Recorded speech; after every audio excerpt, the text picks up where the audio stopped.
Olá a todos e todas que estão acompanhando esse curso de alienação parental produzido pelo coletivo Voz Materna. Primeiro, eu queria me apresentar. Meu nome é Nálida, eu sou defensora pública em São Paulo. Estou na coordenação do Núcleo de Defesa e Promoção dos Direitos das Mulheres da Defensoria Pública de São Paulo. E recebi esse convite do coletivo Vozes Maternas e já agradeço o convite e o diálogo com a Cibele. E a ideia hoje é expor um pouquinho do que o Nudem de São Paulo vem produzindo em relação a esse tema, que é a alienação parental, e como isso afeta a vida de mulheres, principalmente mulheres que estão em situação de violência doméstica e familiar, e como isso também pode afetar de forma negativa crianças que, em situações de litígio judicial, acabam denunciando situações, né, de negligência, maus tratos e violência sexual. Então, a ideia é um pouquinho explicar tanto que o Nudem vem produzindo. A gente fez isso por meio da produção de uma nota técnica, um documento que a gente pode deixar disponível depois, assim como por meio da participação como amigos na ADI 6273, no STF, que discute esse tema em relação à constitucionalidade ou não da alienação parental, né, por afronta, em tese, aos princípios constitucionais da igualdade substancial entre homens e mulheres e ao princípio da proporcionalidade e razoabilidade. Então, vou dividir a apresentação em alguns momentos para ficar mais organizada. Acho que num primeiro momento eu vou abordar um pouquinho sobre os mitos que envolvem esse assunto, alienação parental, e um pouquinho do que se vem chamando de alienação parental, tanto no contexto internacional quanto no contexto nacional. Depois eu vou falar sobre o impacto diferenciado da alienação parental para as mulheres em relação aos homens. E, por fim, vou abordar um pouco sobre como que essa lei, apesar de ela vir com a proposta de proteger crianças, né, com essa justificação, ela não protege de forma adequada crianças e adolescentes. Então, esse vai ser o caminho seguido. Então, queria começar dizendo que, na verdade, a lei de alienação parental, o conceito, né, esse conceito de alienação parental foi criado, ou cunhado, mais ou menos nos anos 80, por um psiquiatra norte-americano chamado Richard Gardner, e que ele definia, na verdade, a alienação parental como um distúrbio ou como uma síndrome que era desenvolvida em crianças que preferencialmente passavam por processos de litígio conjugal e que ela se caracteriza pela rejeição em relação a um dos genitores em decorrência de campanhas difamatórias levadas a efeito pelo outro genitor. Então, essa é a ideia, né, que ele tinha, que ele definia como alienação parental. Como se fosse, na verdade, uma implantação, associava, né, a síndrome de alienação parental à implantação de falsas memórias, campanhas difamatórias, a construção, na verdade, ou a criação de um conceito negativo de um dos genitores em relação ao outro, que levava ao afastamento em relação àquele genitor que era considerado alienado, né? E por que que, na verdade, essa teoria, né, em torno da alienação parental ela é tão questionada atualmente?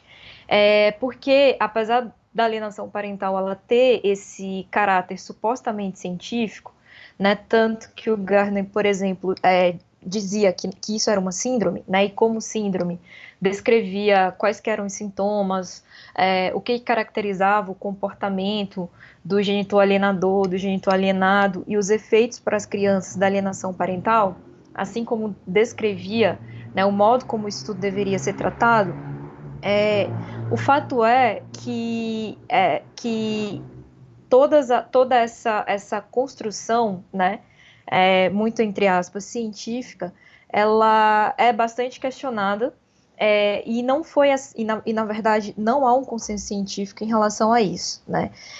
Tanto que a síndrome de alienação parental ela não consta no rol DSM, que é na verdade, o Manual de Diagnósticos e Estatísticos de Transtornos Mentais da Associação Americana de Psiquiatria. E isso por quê? Porque, na verdade, os estudos que foram desenvolvidos por Richard Gardner, eles são estudos, toda essa teoria ela é fundamentada num conjunto de estudos clínicos, mas que, ao serem avaliados ali cientificamente, né, por psiquiatras, pelos pares ali de Gardner, não houve uma aceitação do ponto de vista científico em relação a esse, né, transtorno ou a essa síndrome. Tanto é que, em razão disso, diversos países, como Estados Unidos, a Espanha ou Portugal, recomendam cautela e recomendam também que, ante a ausência de estudos mais esclarecedores em relação a esse assunto, esse tema ele não seja levado aos tribunais para que possam subsidiar aí ações de fixação de guarda ou de visitas em relação a crianças e adolescentes. Então, isso acabou repercutindo no Brasil, né, porque o Brasil adotou aí em 2010 essa lei de alienação parental, e muito provavelmente em razão desse dissenso doutrinário em relação, e científico, né, na verdade, em relação à existência ou não de uma síndrome, a lei brasileira acabou optando por definir o que caracterizaria condutas de alienação parental. Então, ao invés de falar síndrome, a lei optou por definir, né, o que seriam essas condutas de alienação parental. E aí a lei define, em seu artigo 2º, o que poderia caracterizar essas condutas, né? Eu vou compartilhar a tela rapidinho, só para mostrar como a lei brasileira define o conceito de alienação parental e define o que são as condutas de alienação parental. Então, o artigo 2º da lei, né, de alienação parental fala o seguinte: considera-se ato de alienação parental a interferência na formação psicológica da criança ou do adolescente promovida ou induzida por um dos genitores, pelos avós ou pelos que tenham a criança ou adolescente sob sua autoridade, guarda ou vigilância, para que repudie genitor ou para que cause prejuízo ao estabelecimento ou manutenção de vínculos com este. E aí fala de um modo exemplificativo o que poderia caracterizar um ato ou uma conduta de alienação parental. A realização de campanha de desqualificação da conduta do genitor no exercício da paternidade ou maternidade, dificultar o exercício da autoridade parental, dificultar contato de criança ou adolescente com o genitor, dificultar o exercício do direito regulamentado de convivência familiar, omitir deliberadamente a genitor informações pessoais e relevantes sobre a criança ou adolescente, inclusive escolares, médicas ou alteração de endereço, apresentar falsa denúncia contra o genitor, familiares ou avós para obstar ou dificultar a convivência deles com a criança ou adolescente, e mudar de domicílio para local distante sem justificativa, com o objetivo de dificultar a convivência da criança ou adolescente com o outro genitor. Deixa eu parar aqui de compartilhar. Prontinho. Bom, então, basicamente, a lei de alienação parental, aqui no Brasil, ela não fala da existência dessa síndrome, justamente por não haver consenso científico em relação a isso, e acaba optando por adotar, por definir essas condutas de alienação parental. Ainda assim, essa lei não deixa de ser problemática, né? Isso por quê?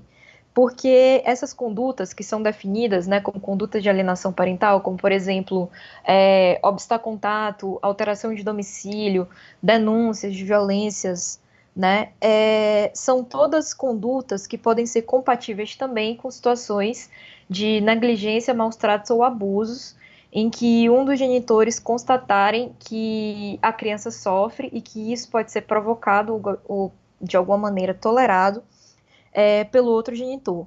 É por isso que, por exemplo, o México recentemente revisou a legislação em relação ao tema, por meio de tribunal, tanto do legislativo como pela declaração de inconstitucionalidade, pela análise de constitucionalidade que é feita no Tribunal Constitucional, justamente porque o que se acabou concluindo, né, a partir do estudo de impacto da lei de alienação parental no México, de que essa lei ela poderia ser utilizada como estratégia de defesa de agressores que essa lei é uma lei desproporcional, né? Por quê? Porque ela não atende aos fins a que se destina, que é a proteção de crianças e adolescentes, então ela não protege de forma adequada crianças e adolescentes, na medida em que os comportamentos descritos como atos de alienação parental, eles são comportamentos que também poderiam ser consequências de negligências e maus tratos e violências que são sofridos por crianças e adolescentes. Ou seja, essa rejeição em relação a um dos genitores, ela poderia ser justificada.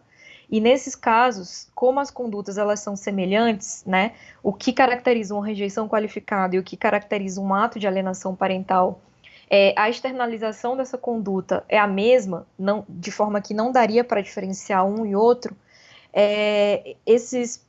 o México acabou optando por reformar a legislação, por considerar essa lei inadequada para a proteção de crianças e adolescentes. Aqui no Brasil, o que a gente verifica é que não há nenhum estudo de impacto, apesar da lei de alienação parental ter mais de 10 anos, e de se dizer, se propagar que X% de crianças e adolescentes são vítimas de alienação parental, poderiam ser vítimas de alienação parental, mas não há um estudo sólido em relação a isso. Qual é a consequência da alienação parental, se é que ela existe, para crianças e adolescentes? Não há nenhum estudo de impacto também, nenhum estudo longitudinal em relação a crianças e adolescentes que tenham sido supostamente vítimas de alienação parental, ou seja, estudos em diversas fases da vida para tentar entender quais que são os efeitos em diversos momentos da vida de crianças e adolescentes desses atos que são considerados de alienação parental. E, por fim, eu destacaria ainda que essa lei, o próprio contexto de aprovação é bastante problemático, porque é uma lei que se caracteriza por ter uma baixa densidade democrática, né? Ou seja, apesar dela ter sido aprovada por meio de um processo legislativo formal, do ponto de vista de legitimidade, foi uma lei aprovada num curto espaço de tempo, ou seja, num período mais ou menos de um ano, e que ela não foi debatida com a sociedade para que ela tivesse aí uma ampla legitimidade democrática em relação à sua aprovação. Então, não foram realizadas, por exemplo, foram realizadas uma audiência pública, mas não foram ouvidas autoridades aí, pelo menos do ponto de vista científico, sociedades de psiquiatria, de psicologia, de serviços sociais e mesmo profissionais do direito, que poderiam contribuir aí de forma multidisciplinar para debater esse tema. Então, assim, isso, na verdade, é a primeira parte, né? A gente também tentar entender que, apesar dessa lei ela gozar de uma certa medida, né, de ter pretensamente um caráter científico, esse caráter científico ele não existe, né, do ponto de vista num cenário internacional, né, na verdade. E aí, por que a gente fala, então, que essa lei acabou tendo um impacto diferenciado para as mulheres? Primeiro, eu acho que vale a pena explicar o que é esse impacto diferenciado. O fato é que tanto as convenções internacionais de proteção aos direitos das mulheres, como a própria Constituição Federal, estabelecem aí o direito à igualdade entre homens e mulheres. E há um consenso em relação à interpretação desses dispositivos de que não basta para que a igualdade se materialize, se substancie, que essa igualdade ela seja no plano formal. Então, o que é a igualdade material entre homens e mulheres? É que, além da garantia legal, ou seja, além da lei garantir que homens e mulheres são iguais perante a lei, essa igualdade ela tem que se efetivar, ela tem que ocorrer no plano fático. Então, homens e mulheres têm que ser iguais também no plano fático. Quando essa igualdade não se manifesta no plano fático, é possível, inclusive, que os estados adotem medidas legislativas, administrativas ou judiciárias para que essa igualdade se efetive no plano fático. Então, a própria Lei Maria da Penha, por exemplo, é um exemplo de ação afirmativa que foi adotada pelo Estado brasileiro para que a igualdade entre homens e mulheres no plano fático ou no plano material fosse efetivada. né? Tanto por isso que essa legislação é uma legislação de proteção que se aplica somente às mulheres. O que se chama, né, convencionalmente, de discriminação positiva ou ações afirmativas. É possível ainda que determinados tipos de leis, apesar de elas serem aplicadas a todos, né, de forma indistinta, elas possam produzir efeitos diferenciados em relação a grupos específicos. Quando isso acontece, a gente tem esse efeito da discriminação, né, que é verificado no plano fático e que se chama discriminação indireta. A possibilidade da existência de discriminação indireta, ela já foi reconhecida, inclusive, na Recomendação Geral 33 do CIDOL, que é o comitê que fiscaliza se os Estados partes signatários da Convenção para a Eliminação de Todas as Formas de Discriminação contra as Mulheres, né, que o Brasil é signatário, então faz parte. Então, esse comitê que fiscaliza se todos os Estados signatários estão cumprindo os termos da Convenção, já afirmou nessa Recomendação Geral 33, que trata do acesso à justiça às mulheres, que é possível que existam determinadas leis que, a despeito de valerem para toda a população, produzem efeitos diferenciados para determinados grupos. Não bastasse isso, o próprio Supremo Tribunal Federal, aqui no Brasil, já afirmou, pelo menos em 2 ocasiões, a respeito da possibilidade de existência de uma lei que, apesar de ser aplicável para todos, produz efeitos diferenciados em relação a determinados grupos. Isso ocorreu na análise da ADI 1946 do DF e da DPF 291 também do DF. Então, assim, o que eu estou querendo demonstrar aqui é que essa ideia, né, de que uma legislação ela pode ter um efeito diferenciado para determinado grupo, né, ela é uma ideia que é aceita tanto no plano internacional, como já foi reconhecido, né, inclusive pelo Comitê CIDAL na Recomendação 33, como já foi reconhecido em diferentes ocasiões pelo próprio STF, na análise de constitucionalidade de determinadas leis. Esse impacto desproporcional de uma determinada legislação para certos grupos, ela pode ser verificada tanto quando você analisa as circunstâncias fáticas de aplicação da lei, quando você analisa que potencialmente aquela lei ela pode ser prejudicial para determinados grupos. É o caso que acontece, por exemplo, com a lei de alienação parental. O que a gente vem percebendo é que essa lei ela tem um impacto diferenciado para as mulheres e que, por conta desse impacto diferenciado, pode contribuir para aumentar a desigualdade entre homens e mulheres, né? E que, portanto, esse é um dos motivos pelos quais a lei pode ser considerada inconstitucional. Então, por que então que ela produz impacto diferenciado para as mulheres? Eu vou compartilhar aqui de novo a tela, só por alguns minutos, só para eu mostrar, por exemplo, como,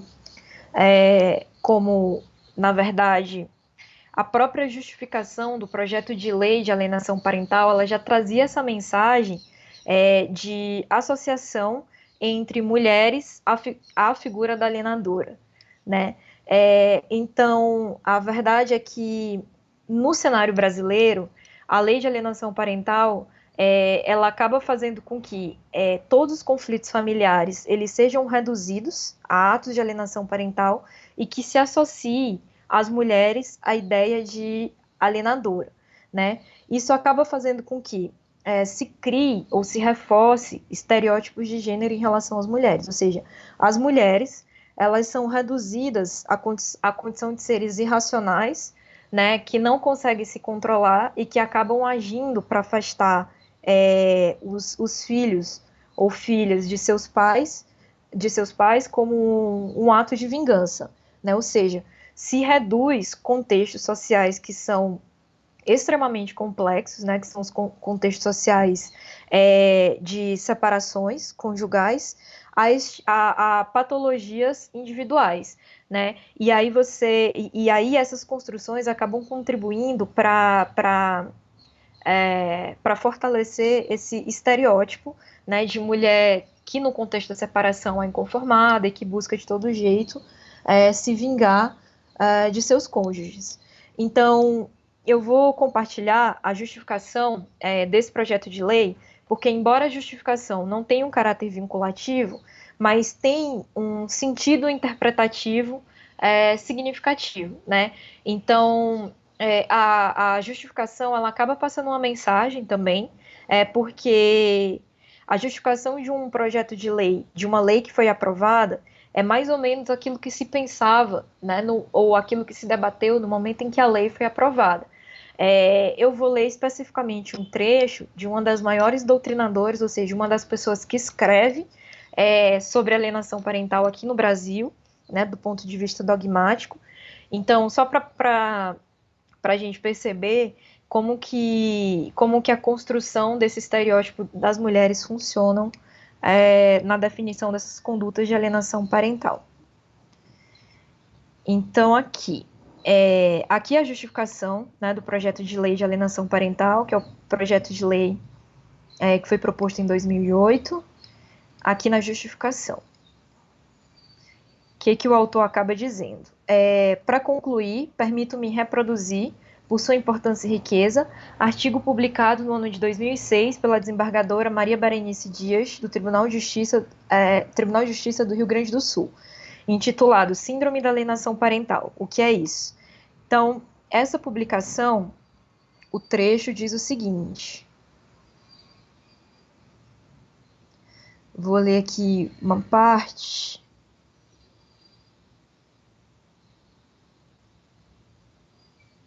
Aqui, né, a partir daqui. No entanto, muitas vezes, a ruptura da vida conjugal gera na mãe um sentimento de abandono, de rejeição, de traição, surgindo uma tendência vingativa muito grande. Portanto, há aqui uma aproximação ou uma identificação entre a alienadora e a mãe, né, e a mulher. Quando não consegue elaborar adequadamente o luto da separação, desencadeia um processo de destruição, de desmoralização e de descrédito do ex-cônjuge. Ao ver o interesse do pai em preservar a convivência com o filho, quer vingar-se, afastando este do genitor. Portanto, associa a mulher à figura da alienadora e o genitor à figura de alienado, de vítima, né? Associa ainda, reforça o estereótipo de mulheres vingativas que não conseguem, de maneira adequada, superar o luto da separação. Para isso, cria uma série de situações visando a dificultar ao máximo ou a impedir a visitação. Leva o filho a rejeitar o pai, a odiá-lo. A esse processo, o psiquiatra americano Richard Gardner nominou síndrome de alienação parental.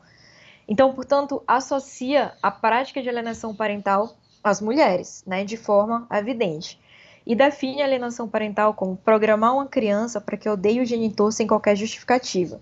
Trata-se de uma verdadeira campanha para desmoralizar o genitor. E aí, ela prossegue dizendo o seguinte, que o pai passa a ser considerado um invasor, um intruso, a ser afastado a qualquer preço. Esse conjunto de manobras confere prazer ao alienador, em sua trajetória de promover a destruição ao antigo parceiro. Nesse jogo de manipulações, todas as armas são utilizadas, inclusive a assertiva de ter sido o filho vítima de abuso sexual. A narrativa de um episódio durante o período de visitas que possa configurar indícios de tentativa de aproximação incestuosa é o que basta. Extrai-se deste fato, e aí ela frisa, verdadeiro ou não, denúncia de incesto. O filho é convencido da existência de um fato e levado a repetir o que lhe é afirmado, como se ele tivesse realmente acontecido. Então aqui, deixa eu tirar aqui o compartilhamento. Então aqui, ainda de uma forma mais grave, faz a associação da alienação parental a denúncias de violência sexual, né, e denúncias de maus-tratos que são feitas por crianças e por mulheres, como se, de um modo geral, essas denúncias pudessem ser falsas. Então, aqui a gente tem um potencial impacto diferenciado para as mulheres de duas formas. A primeira, que eu comentei inicialmente, por causa do reforço de estereótipos, né, de mulheres negativas e de mulheres que não conseguem superar a separação. E num segundo momento, porque as denúncias que são feitas tanto por mulheres que são vítimas de violência doméstica, quanto por crianças que são vítimas de abuso, incluindo aí violência sexual, elas passam a ser recebidas com desconfiança sob a justificativa de que podem ser atos ou condutas de alienação parental. Então isso, na verdade, tem uma consequência muito grave, né, que é a relativização da palavra de mulheres e a relativização de denúncias que são feitas também por crianças e adolescentes, né, num contexto familiar. Sobretudo, se a gente levar em consideração a realidade social brasileira, né? Então, a realidade social brasileira é que o Brasil é o 5º país que mais mata mulheres no mundo, tem o índice de feminicídio altíssimo e o índice de violência doméstica alto, né? Uma pesquisa realizada pelo Instituto Maria da Penha com a Universidade Federal do Ceará demonstrou que pelo menos 55,2% das mulheres que já sofreram violência doméstica, que são mães, em 55,2% das vezes, essas agressões elas também foram testemunhadas pelos filhos e filhas, crianças e adolescentes. Então, o que isso significa dizer? Significa dizer que quando essas crianças e adolescentes presenciam uma figura de referência de afeto, como no caso a genitora, né, ser vítima de violência doméstica, isso pode, de fato, levar a uma rejeição em relação àquela figura que pratica violência doméstica. Essa rejeição, ela não pode, sendo ela legítima, ser considerada um ato de alienação parental, né? Não bastasse isso, o Boletim Epidemiológico de 2018 destacou que no Brasil, de 2011 a 2017, a gente teve 184.524 casos de abuso sexual praticados, e desses abusos relatados, 76,5% eram contra crianças e adolescentes. Destes, 69% ocorriam no ambiente afetivo, né, na residência. E desses, ainda, a maior parte é de caráter crônico, ou seja, não acontece só em uma ocasião, acontece de forma repetida. Portanto, uma coisa que é certa e que ocorre na realidade brasileira e que é um fato, é que as mulheres são vítimas de violência doméstica e familiar. O contexto doméstico é um contexto que é violento para as mulheres, e ao mesmo tempo crianças e adolescentes também são vítimas de violência, principalmente violência sexual, né? Então, portanto, a definição desses atos de alienação parental, ou a redução de todos os conflitos familiares aos atos de alienação parental, acabam fazendo com que a investigação acabe recaindo sobre a conduta das possíveis vítimas, né? Crianças e adolescentes e mulheres que denunciem violência, ao invés daquela pessoa que é considerada aí o agressor. Então, acho que um dos principais efeitos negativos da lei de alienação parental é esse, né? Você acabar gerando aí esse contexto de investigação em relação àquilo que é dito por mulheres e aquilo que é dito por crianças e adolescentes, sobretudo em relação a denúncias de negligências, maus tratos e violência. E isso é sério por quê? Né? Porque acaba contribuindo para mascarar a violência que ocorre no interior das famílias e acaba retirando de mulheres e crianças a condição de sujeito de direitos, né? Ou seja, você recebe aquele relato de crianças e adolescentes com desconfiança. Bom, então, e aí por fim, acho que para finalizar aí o último tripé aí que eu dividi a fala, eu diria que a lei de alienação parental ela ainda contraria, né, os metaprincípios da proporcionalidade e da razoabilidade, por isso que ela também é inconstitucional nesses aspectos, porque ela não protege de forma adequada criança e adolescente, né? Uma lei que se caracteriza por não ser necessária, porque já existem no ordenamento jurídico brasileiro medidas que são suficientes para proteger crianças e adolescentes, e ela também não é adequada porque ela não se presta à finalidade pretendida, ou seja, a proteção de crianças e adolescentes. Né? A ideia da lei de alienação parental era proteger, do ponto de vista psicológico, crianças e adolescentes, permitindo que fosse possível o convívio com ambos os genitores, mesmo no contexto de separação conjugal ou de litígio conjugal. Então, por que essa lei de alienação parental ela é desnecessária?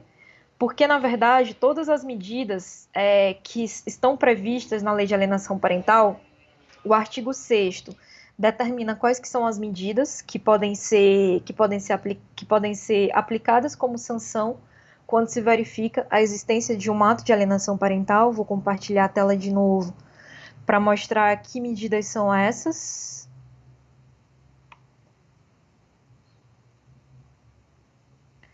Então, o artigo 6º da lei determina o seguinte: uma vez caracterizados os atos de alienação parental ou uma conduta que dificulte a convivência da criança ou adolescente com o genitor, segundo a gravidade do caso, é possível declarar a ocorrência de alienação parental e advertir o alienador, ampliar o regime de convivência familiar em favor do genitor alienado, estipular multa, determinar um acompanhamento psicológico ou biopsicossocial, determinar a alteração da guarda para guarda compartilhada ou a inversão, determinar a fixação cautelar do domicílio da criança ou do adolescente e declarar a suspensão da autoridade parental. Para aqui a apresentação.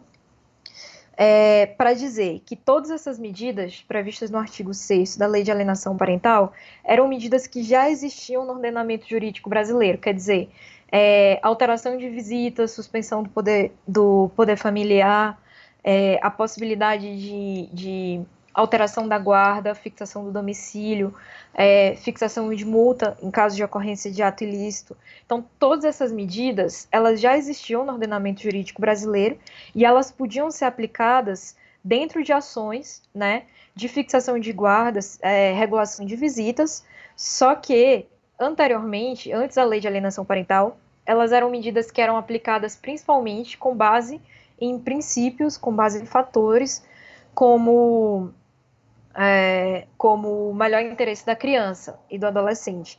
Atualmente, a partir do advento da lei de alienação parental, essas medidas elas têm sido aplicadas não somente com base no princípio do melhor interesse da criança e do adolescente, mas como sanções, aquele genitor que é considerado alienador, né?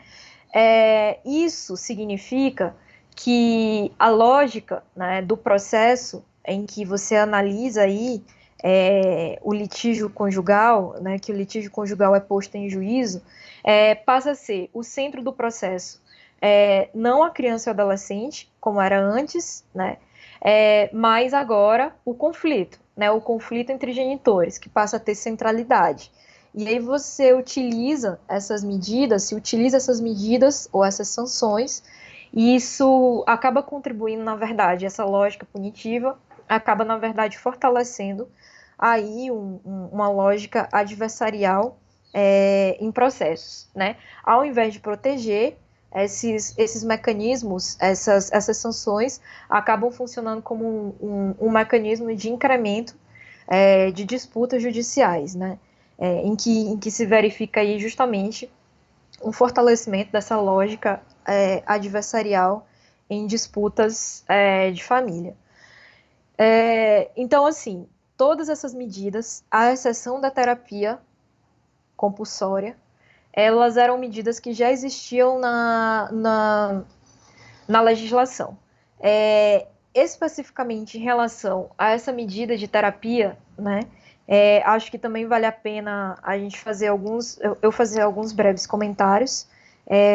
Na minha opinião, essa é uma medida que se caracteriza, a previsão dessa medida também se caracteriza por ser inconstitucional, é aí uma afronta, né, a liberdade, principalmente a liberdade de escolha de tratamento, né? Você não pode impor a uma pessoa nenhum tratamento.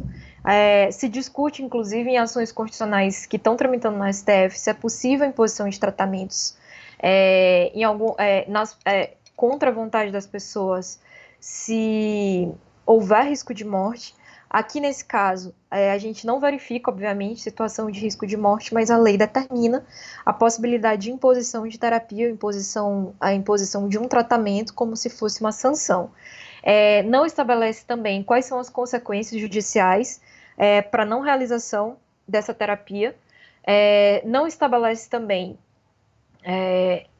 não há nenhuma regra clara também em relação à superação do sigilo em relação a esse tratamento, tá? Como se você fizesse uma terapia, né, abrindo mão do próprio sigilo existente entre médico e paciente. Não especifica também quem vai arcar com os custos dessa terapia, né, principalmente no contexto em que esse tratamento ele não é disponibilizado de uma forma fácil pelo Sistema Único de Saúde no Brasil. Então, acho que esse dispositivo, especificamente, né, a única das sanções da lei de alienação parental que não é prevista em nenhum outro dispositivo no ordenamento jurídico, também tem uma constitucionalidade em si, tem uma constitucionalidade questionável. E diria que não só, mas que a ausência de proteção a crianças e adolescentes, ela, de forma adequada, ela ainda pode se dar também nesse contexto que eu falei no início da fala, em que a gente verifica um número muito alto de crianças e adolescentes que são vítimas de violência sexual praticadas no ambiente doméstico, de forma crônica.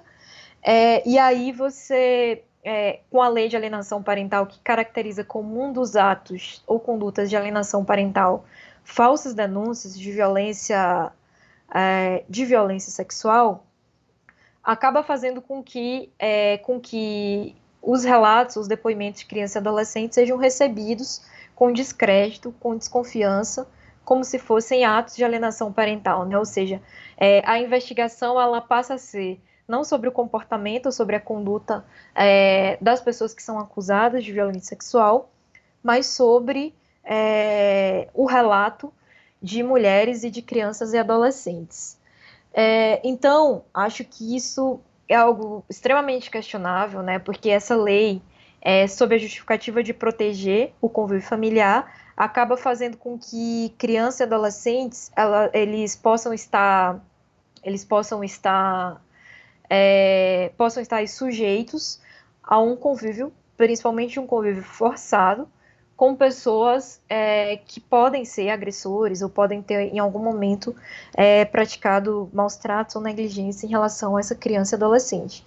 Dentre outras medidas que também se caracterizam por serem desproporcionais ou por serem inadequadas à proteção de crianças e adolescentes, além do descrédito, né, de seus depoimentos, de seus relatos, quando há denúncias de violência sexual, eu citaria mais outras duas que têm sido comumente aplicadas pelo judiciário brasileiro.